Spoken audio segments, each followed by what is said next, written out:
Think about the last time you were in a foreign country trying to order like a simple cup of coffee.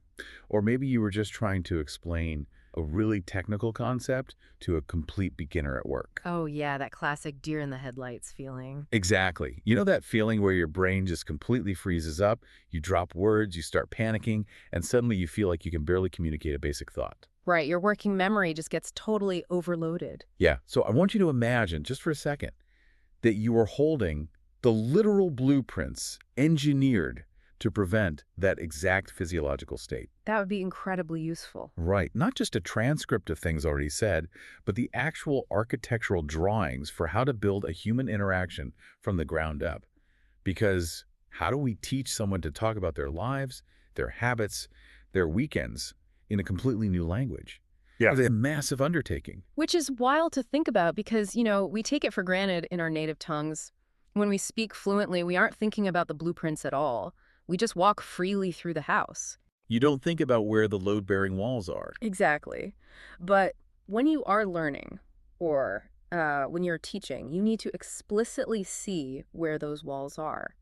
You need to know why the foundation is poured a certain way or the whole conversation just collapses. Which means teaching a language isn't just about handing someone a vocabulary list, right? It's structural engineering. Mm. And today, we actually have those architectural drawings in our hands for this deep dive. I've been really looking forward to this one. Me too. So we're looking at the complete original script and the internal production notes for an A2 elementary English lesson. It's a module called Weekend Plans, and it's produced by an educational channel called English Bridge. And just for some quick context, A2 is considered the way stage or like the elementary level. Right, so they aren't total beginners anymore. Yeah, it means the learner has moved past absolute beginner survival phrases, like asking where the bathroom is, but they are still dealing with incredibly high cognitive load just to form a basic sentence about their hobbies. So this script features two hosts, Sara and Tom, guiding learners through about 5 to 6 minutes of audio on how to talk about their free time. And our mission for you today is to completely deconstruct this script. We are going backstage. We aren't just going to review the grammar it teaches either. No, not at all. From the pacing notes left for the audio producers to the specific personality traits assigned to the characters, we're going to look at the hidden mechanics designed to make learning actually stick. It is like looking at the internal wireframe of an app before the graphical interface is loaded. Oh, that's a great way to put it. We get to see exactly where the developers placed the buttons to keep the user from getting lost. And unpacking a script like this reveals the fascinating underlying mechanics of communication itself. We get to examine the deliberate psychological choices made to build a learner's confidence, introduce foreign concepts, and ultimately, give someone the tools to express their own identity. But before we look at the grammar buttons they built, we have to understand the operating system this is running on. Because before a single word of English is taught, this script has to create a very specific environment right out of the gate. The metadata. Yes, at the very top of the document, we see these internal production notes that the end listener would never see. The metadata basically sets the physical parameters of the audio. The instructions specify that any stage directions are kept in gray and italics, separating the doing from the saying for the voice actors. So the pedagogy isn't accidentally read aloud. Exactly. It mandates a male and a female voice to provide acoustic contrast. But most importantly, it dictates a strict target pace of 100 to 110 words per minute. So reading that specific word per minute direction, it's like looking at the speedometer limit on a student driver's car. That big yellow sticker on the back warning everyone on the road that this vehicle is absolutely not going to brake 45 miles per hour. That is a perfect analogy. It is intentionally designed for safety because the contrast is significant. Native English speakers in a normal, casual conversation, they usually speak at anywhere from 140 to 160 words per minute. Oh, wow. So dropping to 100 is a pretty massive reduction. A huge reduction. And if they're excited or arguing, it pushes even higher. So capping it is a very deliberate choice. So why is that specific 100-word threshold so magical for a beginner? Well, it comes down to processing power, really. When you are listening to a new language, your brain is doing triple duty. It's working overtime. Exactly. All right. You are perceiving the phonetic sounds, you are translating those sounds into vocabulary, and then you are parsing the syntax to actually find the meaning. That sounds exhausting. It is. And if the audio speed exceeds your processing speed, the brain simply starts dropping syllables to keep up. So by capping the speed at 110 words per minute, the producers ensure the listener has the necessary milliseconds between words to actually digest the linguistic data. Spot on. It prevents the system from crashing. But the script goes beyond just slowing down the audio, though. It actively tries to slow down the listener's heart rate. Right in the intro, Tom delivers this branding line: the channel where you learn real English through real conversations. And then Sarah drops this incredibly warm line right after. Yes, she says, if this is your first time here, welcome to the family. That is a highly calculated psychological lever being pulled right there. I do have to play devil's advocate here for a second, though. Mm. Doesn't saying welcome to the family feel, I don't know, a bit patronizing? Or maybe manufactured for an adult who is just trying to learn A2 English? In what way? Well, it's a YouTube video or an audio track, right? Yeah. It's not a Thanksgiving dinner. Does an adult learner really want to be babied like that? I get what you're saying. It might feel parasocial or even a bit cheesy to a fluent speaker, sure, but we have to look at something linguists call the affective filter. The affective filter, what is that? Language learning is an inherently vulnerable, high-stress state. You are constantly making mistakes, you sound foolish to yourself, and you often feel stripped of your adult competence. Oh, absolutely. You feel like a toddler. Right. And when a learner's anxiety and cortisol levels are high, their affective filter goes up, and their brain literally blocks new information from being stored. Wow, so it's a physical block. Yes. So that manufactured intimacy, calling them family, is a necessary psychological crutch. It actively lowers the learner's anxiety before the actual lesson even begins. That makes perfect sense. You can't absorb a grammar rule if you are in fight or flight mode. And they even lean into this with their catchphrase. Tom asks, are you ready? Let's cross the bridge together. It frames the whole lesson as a team effort. Yeah, and woven right into that warm welcome are the classic internet requests, right? Please subscribe, hit the like button, leave a comment to help the channel grow. They wrap the cold metrics of channel growth inside this cozy blanket of community. Which is very smart. They are essentially saying, we are investing in your learning, so please invest in our platform. It invites the listener to participate actively in the environment that was just established for their benefit. But you know, a warm, low-anxiety environment only gets you so far. Once you've successfully lowered the listener's heart rate, how do you actually start installing the new linguistic software? Let's look at the actual grammar mechanics they deploy. The transition from the warm welcome into the core curriculum is incredibly smooth in this script. The primary grammar focus of this specific lesson is teaching the listener how to use the verbs like love and enjoy, followed by a gerund. The gerund being the ing form of an action verb, like swimming, reading, cooking. Exactly. And the script starts implicitly. Sarah and Tom are just casually talking about their weekends using these structures naturally, but then Sarah explicitly breaks the fourth wall. I found that moment fascinating. They pull the curtain back. Yeah, she addresses the listener directly and asks, do you see the pattern?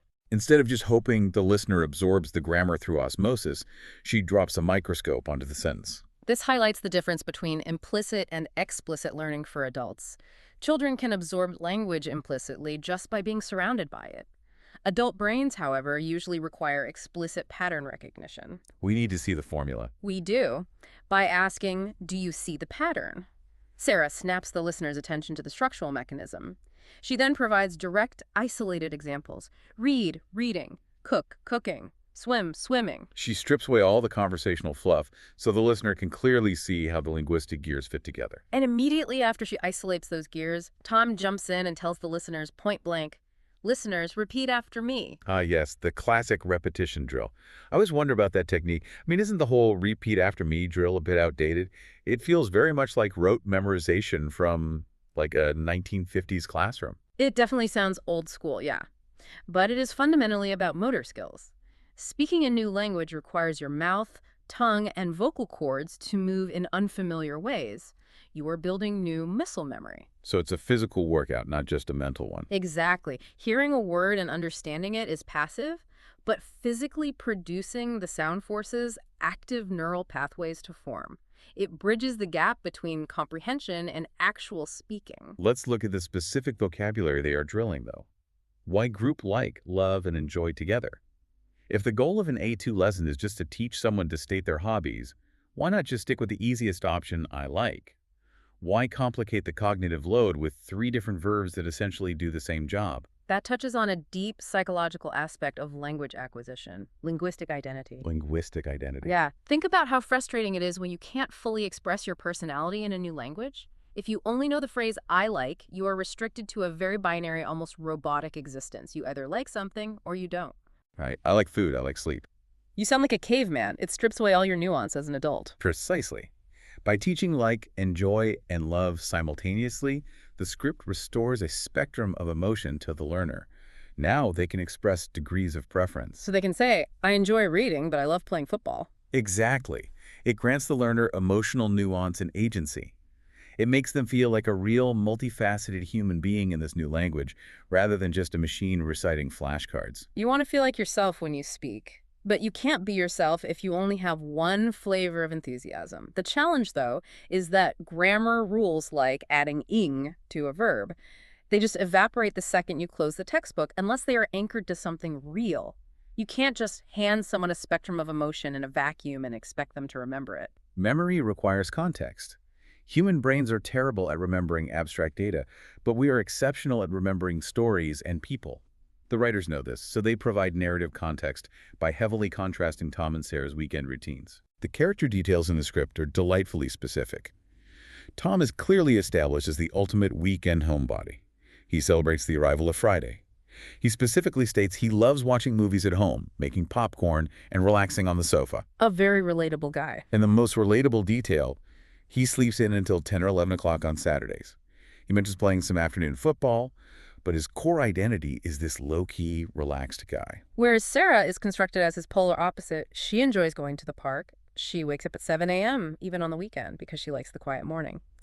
On Sundays, she enjoys cooking a big, traditional lunch for her extended family. And she walks in the park with her dog.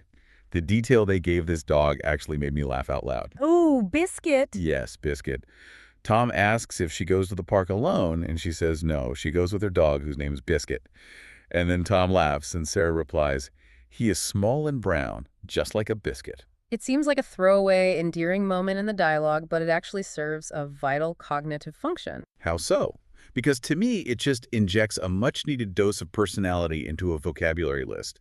You just picture this little brown dog trotting through the park with Sarah at 7 a.m. while Tom is completely dead to the world, snoring in his bed. Well, you just proved the mechanism's success right there. Psychologists call it the isolation effect or the von Ristorff effect. The von Ristorff effect. Yeah, the brain discards boring, predictable information, but it latches onto unexpected or highly visual details. These aren't just random cute stories. The writers deliberately mapped the target A2 vocabulary phrases like watch a movie, play sports, wake up early, with my family, onto concrete human behaviors. They created narrative friction, the early bird versus the late sleeper. Exactly. We naturally store information better when it is part of an episodic memory, a story with characters and actions, rather than just semantic memory, which is just a list of facts. So it's way easier to recall wake up early when you think of Sarah and Biscuit. It is significantly easier for a learner's brain to retrieve that phrase when it is permanently attached to the mental image of Sarah and her little dog, compared to trying to recall it from a sterile grammar table. Moving beyond basic weekend routines, though, the script takes on something much more volatile than just stating what time you wake up. It attempts to teach learners how to navigate social friction. This represents a massive leap in communicative competence for an A2 learner. It is one thing to declare your own hobbies, but it is a completely different skill to field an inquiry from someone else and turn them down without causing offense. Right, so in the script, they enter a role-play section. Sarah asks Tom, do you like dancing? And Tom replies, no, not really. And the script instantly pauses the role-play to explain the mechanics of this interaction. Sarah tells the listener directly, notice not really is a polite way to say no. Tom then follows up his polite decline with a conversational pivot. He says, I prefer watching movies. And the script takes a beat to explicitly define the phrase I prefer as meaning I like this more. But here's where it gets incredibly interesting. And honestly, pretty funny. The continuity error. Yes. Total inconsistency. If you look closely at the actual text of the script during this section earlier in the episode, Tom's entire established personality is that he loves watching movies, making popcorn, relaxing on the sofa. He literally says the words, "I love watching movies at home." He does, but during this specific prefer drill, he gives the following example. He says, I prefer reading to watching TV. He completely betrays his own backstory. Right, the script completely sacrifices Tom's character continuity just to fit in an extra vocabulary word. Wait a minute, what happened to the popcorn, Tom? Poor Tom. His deeply established backstory is thrown completely out the window for the sake of pedagogical variety. But analyzing why the writers allowed that contradiction reveals something vital about language learning. Social utility always overrides narrative consistency. Unpack that. Why is teaching not really and I prefer so important that they let Tom contradict himself on the page? Think about the actual lived experience of communicating in a new culture. In many languages, a direct no is simply an impartation of information. But in Anglo communication, a naked, flat no is often perceived as aggressive. Oh, totally. If someone asks if you like dancing and you just stare at them and say no, it feels like a rejection of the person, not just the activity. Exactly. English speakers heavily rely on cultural softeners. The phrase "not really" acts as a social lubricant. It cushions the rejection. And following it up with "I prefer" offers an alternative topic, keeping the conversational volley alive. So they needed him to demonstrate that pivot. The writers of this script knew that teaching a beginner this specific diplomatic maneuver was arguably a more vital survival skill than learning how to say yes. They were willing to let Tom betray his love of movies just to ensure the listener learned how to safely navigate an awkward encounter. Tom will tell you he'd rather read a book if he has to, just to save you from a socially awkward silence. What a hero. But you know, a truly effective lesson doesn't end when the audio track stops playing. This script has a very specific strategy for making sure the listener carries this knowledge out of their headphones and into their daily life. We see this clearly in the outro section of the document. The architectural structure of the ending is just as deliberate as the pacing at the beginning. It starts with a heavy dose of positive reinforcement. Tom tells the listener, amazing job for listening all the way to the end. And Sarah follows up with, every episode, your English is getting better and better. Which is crucial for motivation. It feels fantastic to hear. But then they pivot and deliver what they call the practice tip. The script provides highly specific instructions. It tells the listener to think of 5 things they like doing, write them down using the structure "I enjoy blanking," and then physically post that piece of paper on their fridge and read it every single day. The fridge tactic. I absolutely love the tactile nature of this advice. And likely, this is an incredible tactic for you listening to this deep dive right now for learning anything. It doesn't just apply to elementary English. It works across disciplines. It really does. Like if you are trying to learn a new coding language or, internalize a new management framework for your business, writing the core tenets down and physically sticking them to an appliance you open 3 times a day is brilliant. It taps into several powerful cognitive principles. First, spaced repetition. You aren't just cramming the grammar rule once, you are encountering it in short bursts repeatedly over time. Which solidifies the memory. Exactly. And second, it utilizes environmental cues. The fridge tactic takes an abstract audio lesson and turns it into a physical trigger in your daily environment. Every time the learner goes to get a glass of water or a snack, the physical space forces a micro-retrieval practice. Context-dependent memory. Precisely. We retain information better when it is integrated into our physical surroundings. They also offer some alternative tips for people who might not want to use their fridge. Sarah suggests practicing the phrases at home with a friend, or even speaking them out loud in front of a mirror. Getting those motor skills working again. Right. And finally, they tie the lesson back into the community building from the intro by asking the listener to leave a comment with their favorite new word from the day. That call to action serves a brilliant dual purpose. Yes, on a cynical level, it boosts their YouTube algorithm metrics. But pedagogically, it acts as a forced synthesis exercise. Oh, I see. It requires the learner to mentally review the entire 6-minute lesson, isolate one specific piece of information that resonated with them, and actively produce it in writing. It really is a beautifully engineered piece of educational architecture. So to quickly recap our journey through these blueprints, we started by observing the intentional, safety-first pacing of 100 words per minute to manage cognitive load. And we looked at how providing a spectrum of words like love, enjoy, restores a learner's emotional agency and identity. We met Sarah, Tom, and the little brown dog Biscuit, who proved that relatable narrative friction creates powerful memory anchors. And we uncovered the polite diplomatic power of not really, even if it meant Tom had to pretend to prefer reading over his beloved popcorn and movies. This deconstruction highlights a vital reality for all of us. Effective communication, whether you are learning a brand new language from scratch or you are just trying to explain a complex strategy to your colleagues at work, always relies on clear patterns, relatable examples, and fundamentally a welcoming environment that lowers anxiety. The mechanics we found in this A2 English script are completely universal. They really are. And that brings us right back to where we started, holding the blueprints to a conversation. We can see exactly how much effort, psychology, and structural engineering goes into constructing these polite, manageable interactions for beginners. But analyzing this leaves me with a thought for you, our listener, to ponder as you go about your day. It is a dynamic we all engage in, often without even realizing it. Consider your own daily small talk in your native language.